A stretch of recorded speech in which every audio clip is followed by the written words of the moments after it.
Yeah.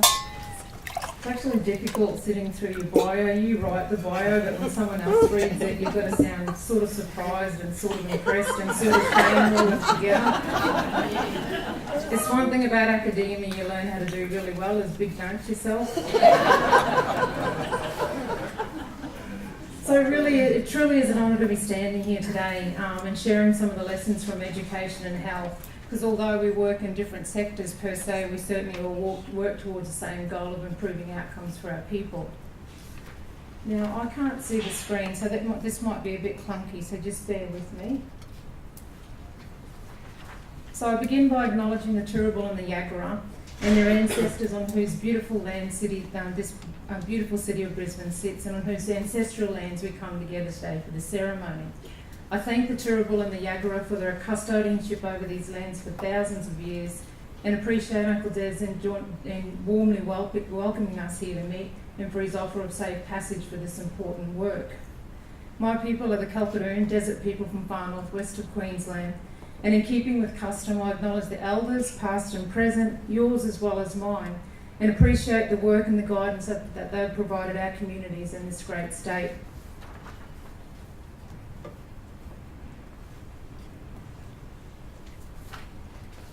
I also acknowledge the work of the Queensland Family and Child Commission for their leadership, and I especially acknowledge the significant achievements of the department so far. And to all of you in the room who have in some way committed to fostering culturally safe places for Aboriginal and Torres Strait Islander children, young people and families to not only survive but to thrive in supportive communities.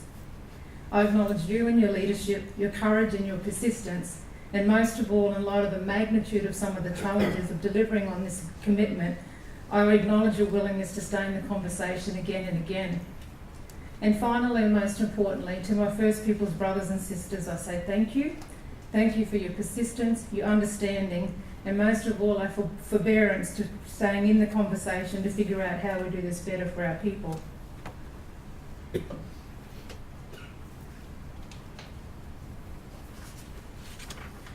So it was really interesting in putting this presentation together because I'd allocated a bit of time, and this obviously isn't my background, although I come from health and education, and as I started to read some of the key documents, this is probably one of the toughest presentations in all the presentations I've put together for a number of reasons. One is because this is a really important piece of work for our people, and secondly because child safety and the safety of our kids is a really sensitive issue for our communities. Today I'm going to talk about how innovative workforce development can foster culturally safe places for our kids and communities. The Commission's vision is to work collaboratively to influence change so Queensland is a safe place for our kids. All of our presentations today are a call for action to transform this vision into reality for our peoples. A little bit about my background. My background is in nursing. So the work that I'm presenting to you today is on my PhD. So my PhD I completed a few years ago, and I'm fortunate enough that the findings of my PhD now having impact outside of nursing and across all of workforce. So my reason why I started a PhD is because I was a registered nurse in a forensic unit that had 32 beds. And of those 32 beds, 30 of them were Aboriginal and Torres Strait Islander males. And when I was working on a ward, it was ironic because if I was running the ward, there was never an incident from any of those boys. Whenever I wasn't on the ward, there was a takedown, an AccuPhase, a seclusion, or something else that was happening. So in the first half of my career, all my work was about doing cultural awareness with the rest of the workforce in whatever area that I worked. But I realised very quickly that there were questions that I was asking and assessments that I was doing that was actually reaping different results. So a mental status examination is probably the best example in this case. So my interpretation of symptoms was very different to a non-Indigenous nurse's interpretation of a different set of symptoms, which obviously brought a different set of results for that patient. So I learnt that I had this knowledge that non-Indigenous nurses didn't have, and it didn't matter how much we tried to teach non-Indigenous nurses that this Indigenous knowledge could not be taught. I then moved into the university sector because I realised that what we were doing after people had graduated from university was not seen as valuable because it wasn't part of their initial degree. So when I moved back into the university, and this was reluctantly because my experience at university wasn't always positive, when I moved back into the university, All of my work with them was around curriculum development, but also increasing Indigenous nurses. So we had a lot of Indigenous people that wanted to start nursing, but we didn't have a lot of people that finished nursing. So my initial PhD was actually around the differences in metabolism of psychotropic medications for Indigenous Australians. So I could see 2 presentations of schizophrenia, but the Indigenous patient would be getting 2 to 3 times the dose than a non-Indigenous patient. So I was very interested in what sort of decision making was taking place. But when I started to read the literature and reflect on my practice, what I realised is that we actually needed more Indigenous nurses working within a mental health. And we weren't going to get Indigenous nurses working in specialty areas if we weren't getting Indigenous nurses out of the university system completing their basic degree in the first place. So hence my research topic was developed a model of excellence for universities in Australia for completing Indigenous nurses nationally. So my research went over 3 years. I analysed data across 39 schools of nursing, 10 years of data around commencement, completion, attrition and progression. And the most significant finding from the PhD is that if you are a non-Indigenous person in this country and you undertook a Bachelor of Nursing, that you'd have a 75% chance of completing your degree. And if you're an Indigenous Australian, you had less than 30% chance of completing your degree, and that's even before you started. So I was also adamant, so I completed my degree with my twin sister and my brother and 2 cousins, so very fortunate to be a part of a community-based nursing program. But I was sick of hearing the stories about all the reasons why our people don't succeed at university. So my PhD looked at the success factors for increasing Indigenous nurses and developed a model of excellence for schools of nursing. So my PhD at the moment, and findings from my PhD, the most significant finding was that Indigenous nursing leadership was absolutely critical in our schools of nursing if we wanted to do this better. When I went through and done my PhD, I was fortunate enough to be in the company of the likes of Professor Gracelyn Smallwood, who looked at human rights and First Australians' wellbeing.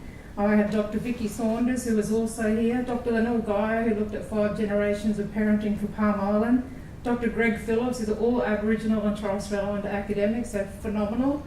Dr. Greg Phillips, who looked at the cultural safety of systems and organisations. And I want to acknowledge Dr. Irahapati Ramsden, who coined the term cultural safety and also underpins my presentation today.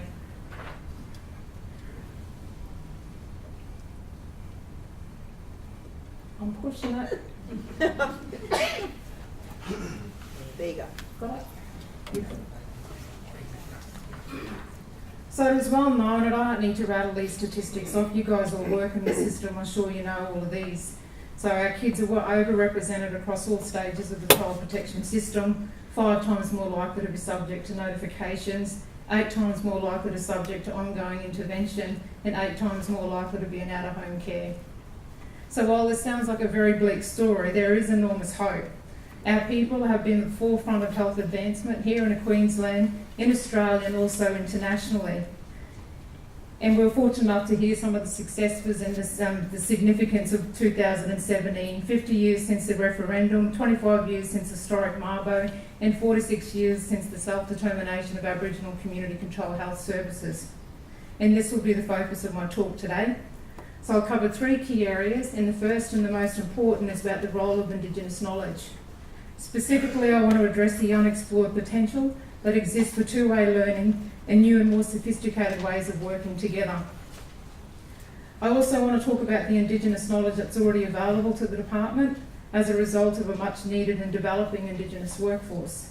The second point is about the role of education and cultural capability and the need to make a commitment to include targeted education, including but not limited to cultural safety, in your repertoire of skills.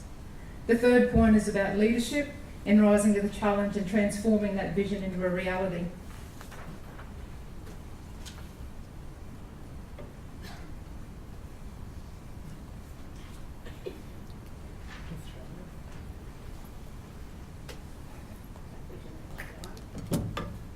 That's not working, mate, so I'm just going to leave that.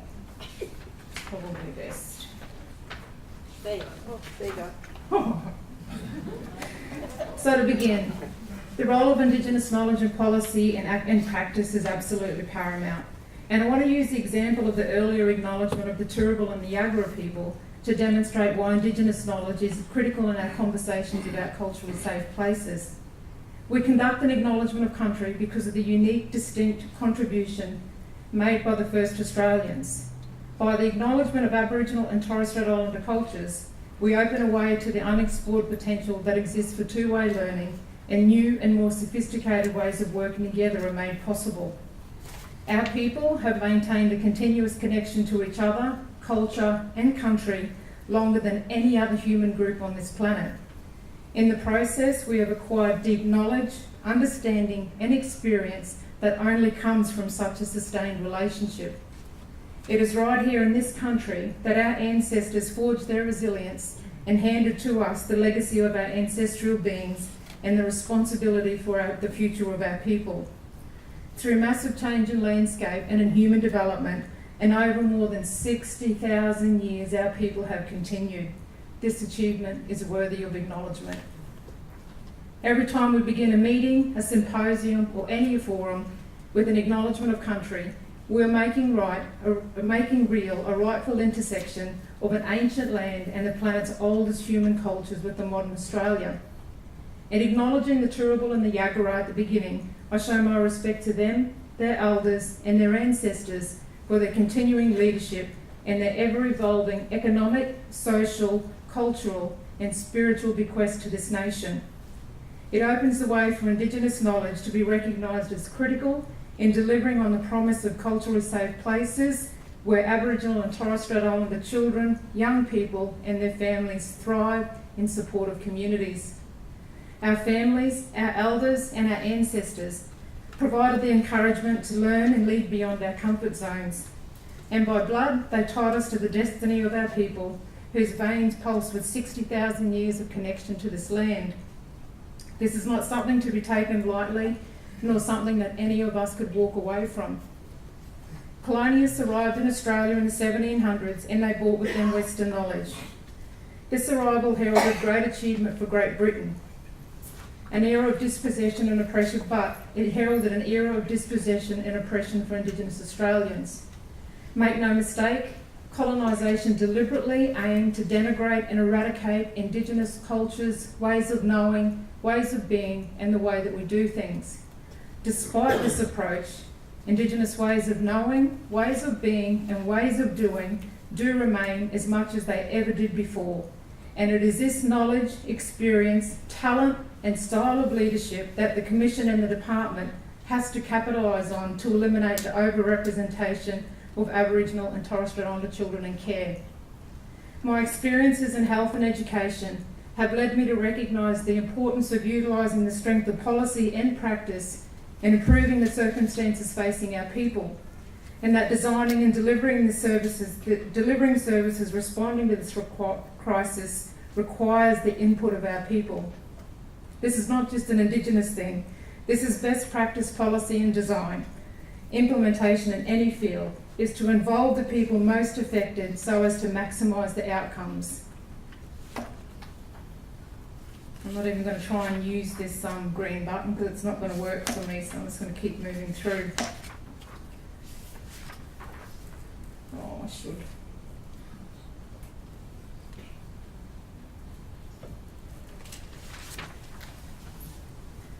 So improvements and outcomes for Indigenous children is not possible without Indigenous knowledge. And Indigenous knowledge is not possible without Indigenous people, and this is not possible without an Indigenous workforce. The Department has already started to build a recognisable Indigenous workforce, but growing and nurturing this workforce will continue to be a challenge. Unfortunately, Indigenous workforce currently makes up for less than 4% of the Department's overall workforce, and even fewer being university trained and educated, with a stretch target of approximately 7%. However, this is more than an equity issue. If just less than 50% of kids in care identify as being Aboriginal and Torres Strait Islander, would we not be reaching for a target where 50% of our workforce is Aboriginal and Torres Strait Islander? These statistics are not only below parity, but if we're serious about culturally safe places for Aboriginal and Torres Strait Islander children, an Indigenous workforce is absolutely essential. We have to increase the participation of Indigenous people in the workforce, and in order to achieve this, we have to increase the number of Indigenous people coming through the university system as one major strategy. We seem to be getting much better at attracting Indigenous students into social work and psychology courses. If you want the slides changed, just give him a signal. Signal, okay. However, our retention and completion rates are problematic, resulting in minimal traction in the goal of increasing Indigenous psychologists and social workers in the system.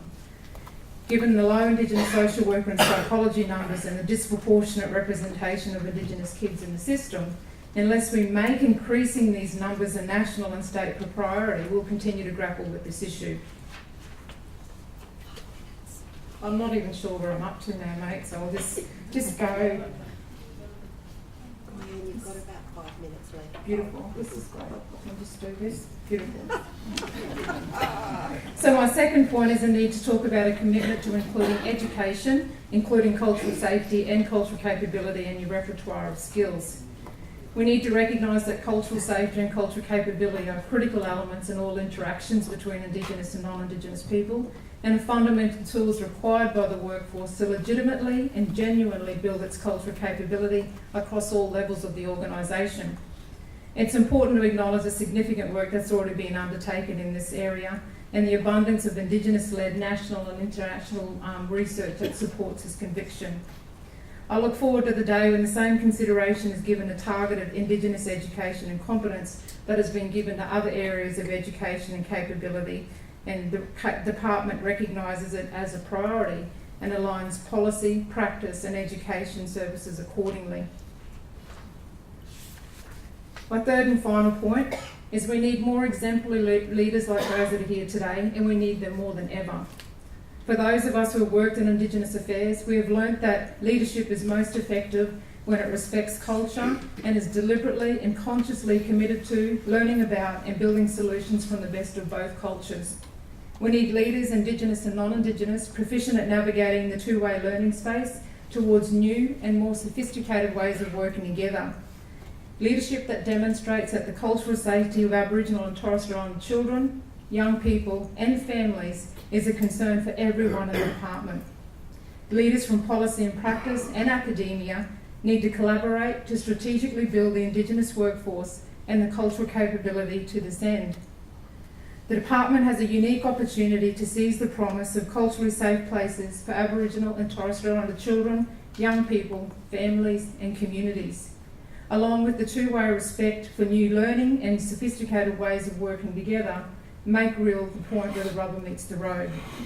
There is so much extraordinary work that needs to be done, and I stand before a group of extraordinary people filled with outstanding leaders that are committed to doing this. Your presence here today tells us that. In closing, I talked about the need for inclusion of Indigenous knowledge and strong Indigenous leadership because I continue to be inspired by the thinking and the actions of my people, steeped deep in culture, knowledge, understanding and experience. I'm inspired by a strengths-based approach that makes a significant contribution to all of humankind, and all the research which supports my conviction that solutions depend on the ability of all of us to learn and to teach whilst being respectful of two-way learning. It's what you are getting at through your investments in the Aboriginal and Torres Strait Islander Child Placement Principle and your Cultural Support Plan. And Indigenous leadership, you too want to deliver on this promise to our people. And I just want to end on this quote. Have I got a minute left? Beautiful. This is a quote that often that I call on. Larry Davis, in his book, he wrote, "In every age, there exist those people who rise to the challenge of their times. They see a way to bring a gift to the world that will meet pressing needs or solve difficult problems. They see the way to expand the possibilities of human life. They are not deterred by predictions of failure, but are drawn forward by hope. They are energised by faith and committed and sustained by seemingly inexhaustible spirit. Often their dreams seem impossible, but those who succeed give us their very lives." Thank you.